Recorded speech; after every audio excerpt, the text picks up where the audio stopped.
Welcome to BACKtalk, the premier podcast from successful Black Parenting Magazine, featuring in-depth conversations and expert insights on crucial topics for Black families. We are ranked one of the top 4 Black family podcasts on FeedSpot. I'm your host, Janice Robinson-Celeste. Think back to the last time you really sat down and played with your child. How did that moment shape your relationship or create a lasting memory for both of you? On this special Father's Day edition of BACKtalk, you're going to hear from a dad who knows that play is the ultimate love language. Stay tuned. I'll be right back.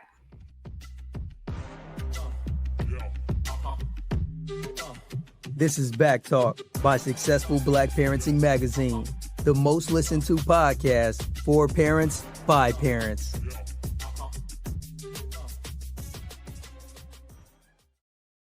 Today, on this special edition of BACKtalk, I'm joined by Javon Fraizer, founder and CEO of Maestro Media and veteran digital strategist behind hit launches at Marvel and Studio 71. But beyond the boardrooms and business plans, Javon believes that play is the universal love language. So let's dive into how you can press play on deeper connections with your kids. Welcome to the show, Javon. Javon, can you tell our BACKtalk audience who you are, your background, and what led you to found Maestro Media? Yeah, Javon Fraizer, founder and CEO of Maestro Media. We make games, both physical and very soon digital games of some of the biggest brands in the world. We've had a chance to work with Disney and Sanrio with Hello Kitty and Smurfs, and we've got a big Clash of Clans campaign coming up, which is really exciting. And I founded the company because I've been a lifelong fan of these brands, and it's something that I get a chance to do with my family. I've got father of 2 daughters, 13 and 9, and my daughters are unpaid play testers, and so we did a strawberry shortcake game as well, which is one of their favorite shows, and their names are in the credits, and so it's been a great business, but also a way that I can bond with my daughters. Yeah, absolutely. And we're going to be talking about play today. And you know what? It's nice to be able to just sit down, turn the phone off, and play with your kids. So that's going to be our topic today, about playing, and dads playing with the kids it's just different. And we're going to talk about that too. Usually when dads actually physically play with kids, it looks different from what mom does. But what games would we recognize that you've done? Great. Yeah, I mean, we're known for a game called The Binding of Isaac, which we did with an independent game creator named Edmund McMillan. That's the game that really launched our company, and I can kind of go into that. That game has been very successful. We also did a game for Donald Duck's 90th anniversary with Disney called Donald Duck Happy Camper. We've done a strawberry shortcake game, which I just talked about, which is strawberry shortcake is one of my daughter's favorite brands. We've also done a game for Smurfs called Smurfs Hidden Village, which is amazing. Tons of games. We've got a Hello Kitty game that's selling everywhere. It's selling at Walmart in Canada and selling Hot Topic and all these places. And so we've done a ton of games with a ton of iconic brands, and we're continuing to expand that, which is great. Now, are these for like PlayStations, downloadable? How does it work? No, we've been focused on tabletop, which I think the way that you mentioned, kind of getting a chance to kind of turn off the television and and sit down and play a tabletop game around the table. So it's like board game kind of thing, card game kind of thing. Okay. Around the table, right. And we started this business during COVID, right, which was a time where I think all of us were, at home with our kids, for those that had kids, trying to figure out a way to, create some experiences, at a time that was very challenging. And so tabletop games really meant a lot to our family. Actually was our event of the night, that we would sit down and, have that, collaboration and our family betrayal, right? Because you try to beat each other at the game. And really our company has really grown from that ideology of bringing people back around the table to have, experiences with friends and family. That is fantastic. You know what? We do a Christmas guide for our parents every year. You got to make sure you send me um, all the different things that you make so that way I can highlight them in there as, kind of Black owned, because that's what we do. We highlight Black owned toys, all kinds of things. So make sure you don't forget about us as the holidays start to approach, and we'll make sure we highlight some of the games that you created. You've And got we'll a, talk about you've it. got a big Christmas package coming from Santa. Don't worry. Thanks a lot. Thank you so much. That's good because I just started buying more games and we moved, so we have a lot of stuff in storage. So I just started buying some games, so I appreciate that. Before we get really into it, what is one surprising fact about you that most people don't know? That's our icebreaker. Oh, wow. Okay. It has nothing to do with games. That's cool. No, I've got a bunch. Me and my wife met each other when we were both 12 years old in seventh grade. And so I've known my wife. I'm not 12 years old anymore. I'm much older. Yeah, that's so sweet. Oh Yeah. my gosh. And to even make it more compelling, we met each other at the school that my daughter now attends, right? So I don't know if that's That's sweet a or love awkward for story. her, but yeah, she goes to the school now, and she's matriculating from middle school to high school tomorrow, and so she still goes to the school that her mom and dad met each other at. Well, not only are you a successful Black parent, but that story is amazing. Again, it's got me thinking editorial. I'm like, oh, that's a great Valentine story. We'll talk about it later. We'll talk about that coming up. Um, I noticed that in the paperwork that we got about you, it said that you describe play as a love language, right? As a love language. How does that work, and what does that mean to you?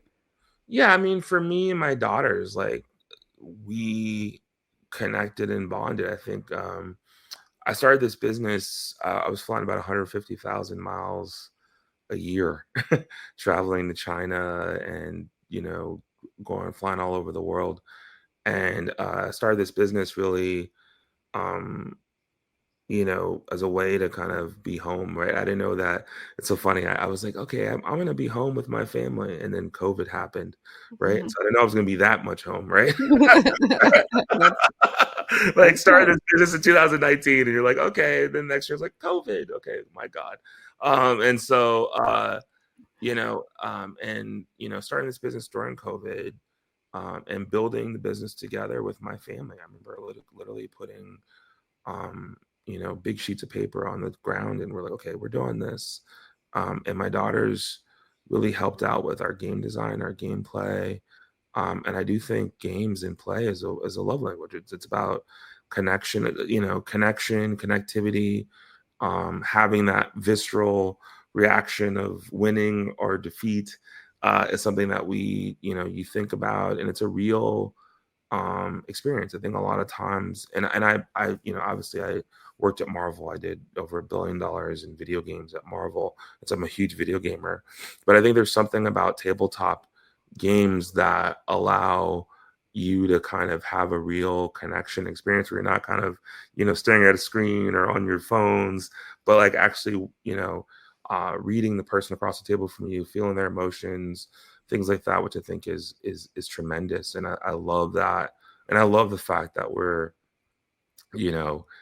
doing games like Strawberry Shortcake, Berry Bestie's Bake Off, and all these games where like these are shows that I watch with my daughters as a way of bonding, and then having a chance to take that into a game form and play the game with my kids is just really an amazing, unique experience that what the whole company is all about. Wow. I mean, you are the licensing guy, though. You knew all about this before you put that paper down on the ground, right? You know all about. Tell them about your background with that. Yeah, I'm a nerd, right? I literally, when it was funny. When I was a kid, the I was reading a comic book when Spider-Man was running away from Venom on a desert island, and I was like, if all I could do in life would be to get a annual subscription to Amazing Spider-Man, that would be like I've made it in life, right? And an annual subscription to Amazing Spider-Man at that time was $12, $1 an issue, and so that's how big I was dreaming. Wow. but I ended up working at Marvel later on in life, and so that was just incredible. And I literally worked in every single area of the business, from comic books, and so my name's in a bunch of comic books, custom comic books that we made for brands. I worked in consumer products, and so I've been, doing consumer products my entire life, as well as theatrical. Had a chance to work on a bunch of theatrical campaigns, as well as TV, and then video games. And so I had a amazing experience at Marvel. I've been in the entertainment business for 22 years this year, which is amazing. And so it's just been quite the journey. And so I'm obviously have built a relationship and across all those different areas of the business, and worked with a ton of different brands, and kind of taken that full circle in the starting of Maestro Media. Okay. So we have Father's Day coming up. For dads listening, I was going to say today, but it's actually, we're pre-recorded, so it'll be next week. What are your top 3 go-to games or activity to spark genuine connection with your kids? Should I name my top 3 games for my company? I won't do that. You can. I'm just going to ask you for more after that. That's all. Yes, all the Maestro Media games you should play with your family. Yes. But also, I think games or activities. I'm in LA, and so we've made it a kind of a tradition to go to the beach on Father's Day, and and do that with our kids, which is amazing. Dad gets to barbecue whatever he wants to do on Father's Day. And so that generally is a brisket that I smoke for about 18 hours. Nice.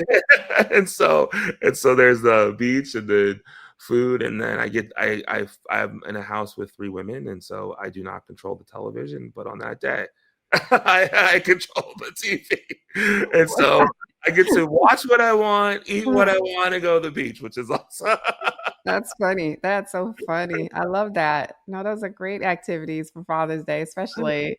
So, in your family, who is the most competitive out of the bunch? My oldest daughter, Chloe. Really? Why do you say that? She is like me in competitiveness and drive. Like, she is very, very. But then my youngest daughter, Quinn, does not want to lose, regardless, even if she has to flip the table over. Or That's funny. But she's younger, right? How much younger?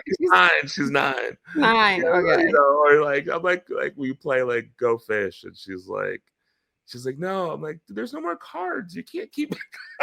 Right. But no, I don't know. It's a hard question. I think our whole family has that competitive gene. My wife does as well. Although she will act like she'll act like she doesn't, but she does as well. Really? So that's games funny. In our house get very boisterous very quickly. Wait, my family talks a lot of smack when they win it. Can you imagine talking smack playing strawberry shortcake? But we will. That's cute. Or Duck, yeah, for sure. That's adorable. We can turn any game into a smack talking fest, which is good. That is absolutely adorable. All right. We know for a fact that research says play reduces stress and boosts immunity. Now, we have busy dads out there. They're working, like yourself. You found yourself flying all those miles one year. How can they sit down and just carve out time to play when life feels so hectic? 100%. I think one of the big ways that I was able to drive connectivity to the family was coming home and carving out like a 30-minute play session, right? The challenges with working fathers is that you get home and you've got like a small window before your kids have to go to bed, right? And driving some sort of real connection, for our family, we don't watch television until the weekends. And so it's like, okay, what activity can, we do to drive some sort of connection? And for that was games. And so I'd just come home and sit down, and play a game session with my kids. And that was enough to have that experience for that day, where, we had some fun, some competitiveness, and some interaction that really was a great experience. And that's why I love tabletop. That's why I love bringing people back to the table, because you really, for me, it translates to experiences. It translates to experiences with my kids, experiences with my family. If one person won the game on Monday, you better believe the rest of us are trying to win on Tuesday and for the rest of the week. And so, I'll tell you my, not a tabletop story, but a video game story. Me and my daughter, we had my wife, we got so competitive. My wife bought us one of those like basketball flip charts with the numbers, right? And so we had a Mario Kart competition all the way up to to see who could get to 99, and whoever won got to 99, because that's as high the numbers go to, right? Would win a Mario Kart party. And so that's like that was I have a teenage daughter, but that was the way of us having some sort of experience every day. And it also let us break the television rule, because we said we were bonding, right? Which is cool. Our house burned down in the Palisades. No, not with the wildfires. I'm sorry to hear that. I was keeping an eye on that. And so the scoreboard burned up with it, and I was like, "Hey, sorry, no one won." That's what my daughter's. Well, at least you're light about it. I mean, wow, it's been a tremendous journey for me and my family. But now I think about that, because now Nintendo just came out with the Nintendo Switch 2, and they have Mario Kart. So my daughter's like, "You better get that, because the tournament's back on." That's so funny. She has to get another scoreboard. I have to get another scoreboard and all that stuff. But just to say how much through everything, gameplay drove a connection, drove an activity for me and my daughter, something that we look forward to, all these things. And I just really love the power of games. Yeah, absolutely. What would you say to dads who might feel self-conscious about like playing in front of kids? Maybe they're a little bit more stoic or conservative or machismo or, alpha male, whatever they want to call it. What advice do you have for like shaking off this hesitation that some dads might have? I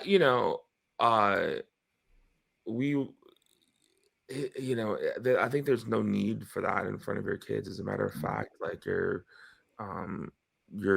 driving confidence in your kids by being vulnerable. My daughters are big into K-pop, right? And so I sing the songs and do all that stuff, and it's just our chance for bonding. And so I think I think gameplay and games and play in general drives confidence and drives competitiveness and drives a lot of life lessons that they'll need for as they matriculate into the world. My daughter, I'm having a big life moment right now, because my daughter's going into high school, which I just can't believe I'm that old, for God's sake.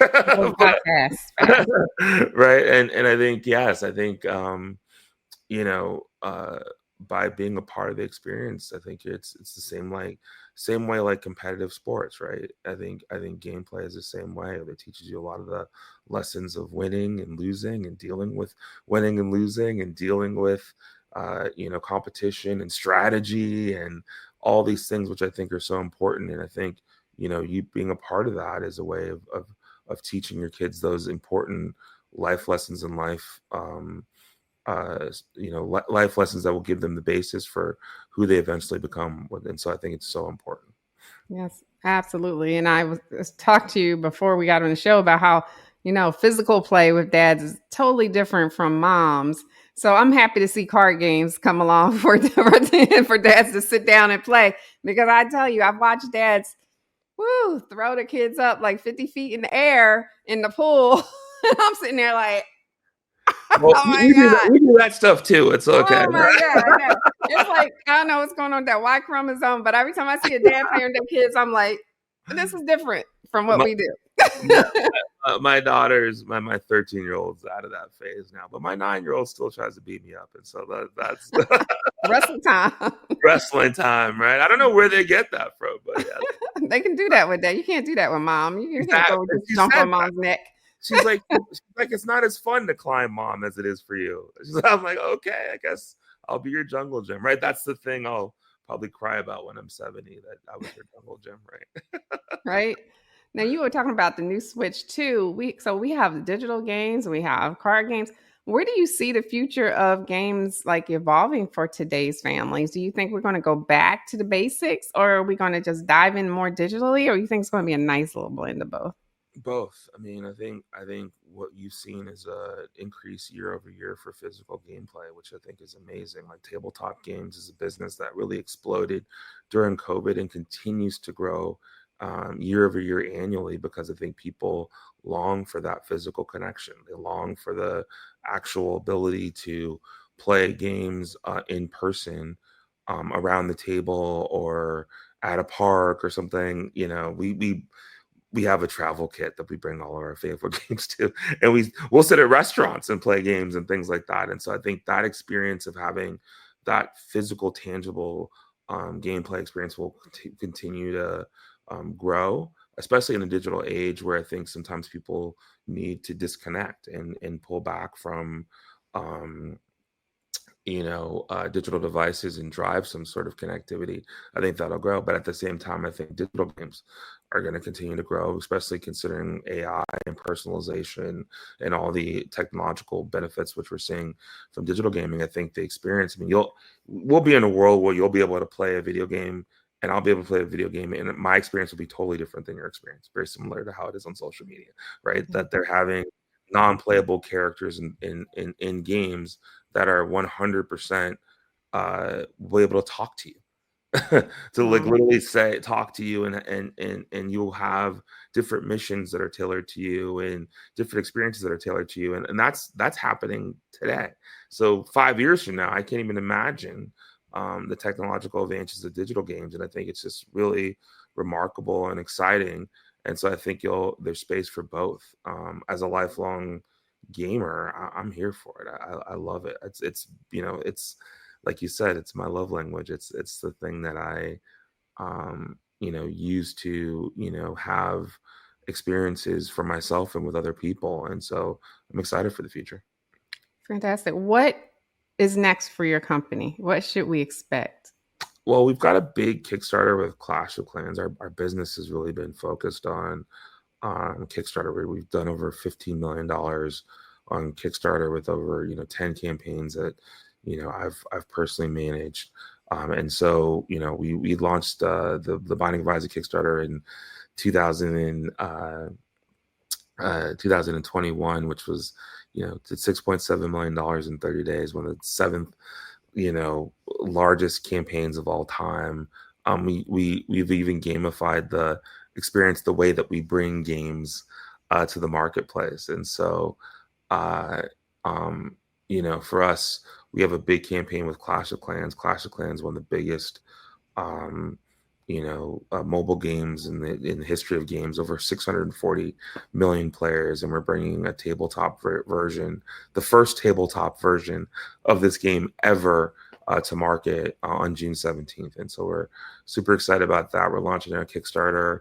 We've even gamified the process of bringing games to fans by using Kickstarter and allowing people to have feedback on elements and things like that. And so we're super excited about that for our company. And it's coming up very soon. Oh, I'm so happy for all of your success. I mean, obviously, I've done crowdfunding wrong because I never raised anything close to that. So I'll give you all the kudos for that, because that's amazing. 6 point something million. That's wild to me. But I'm so happy that you were able to do that. And we'll make sure we get that information too. And I'll put that in the article about your Kickstarters too, so people can go there and check it out for themselves, and also in the description for this podcast. Now, is there anything that you want to tell our parents who are listening to this podcast? No, I mean, look, I think the story is, with our business, I was flying 150,000 Yeah.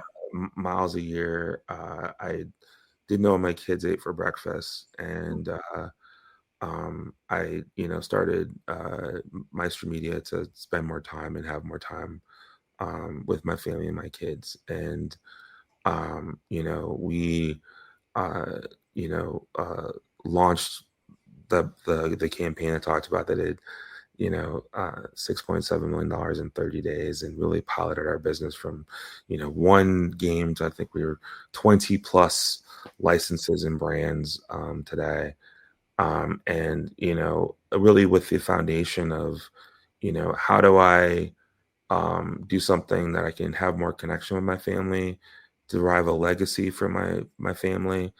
And it really was rooted in family. And my daughters now, they're, like I said, they're play testers of the games. They play the games.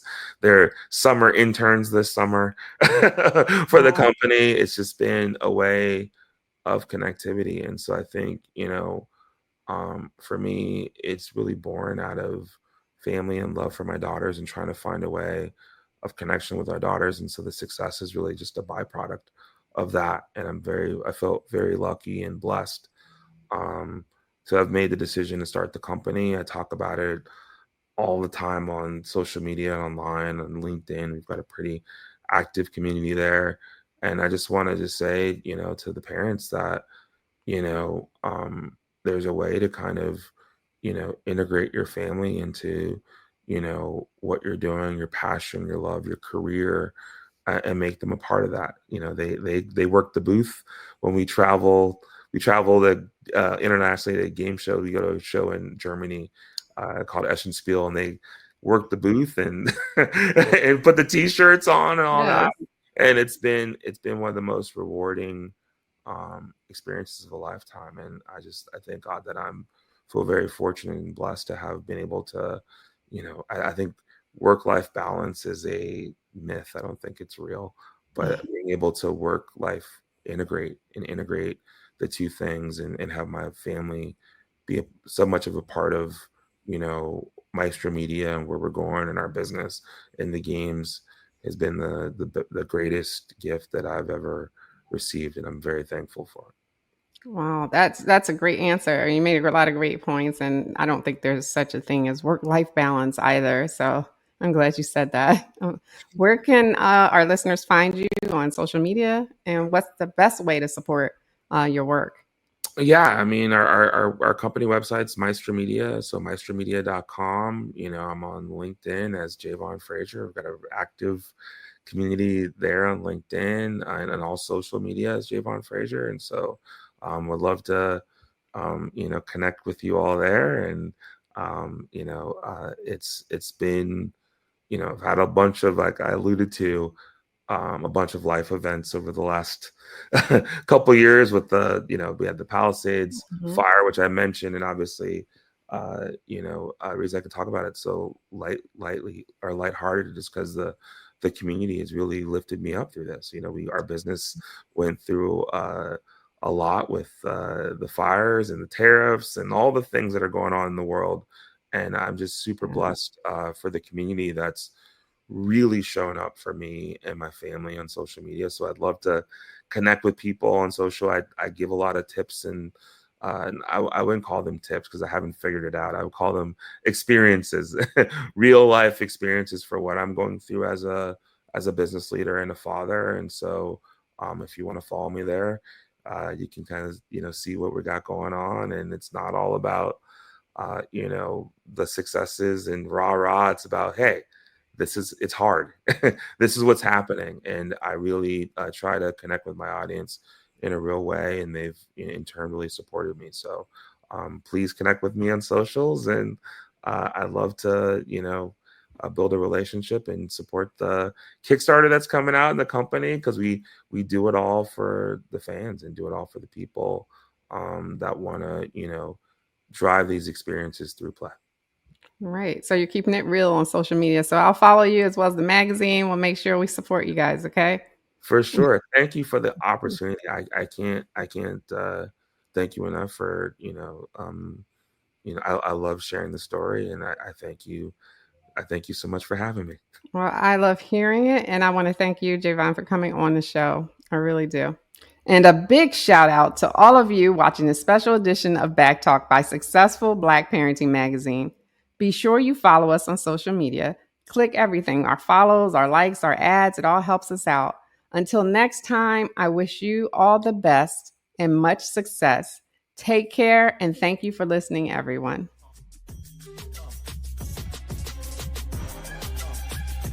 Thanks for tuning in to BACKtalk by Successful Black Parenting Magazine. We'll see you soon.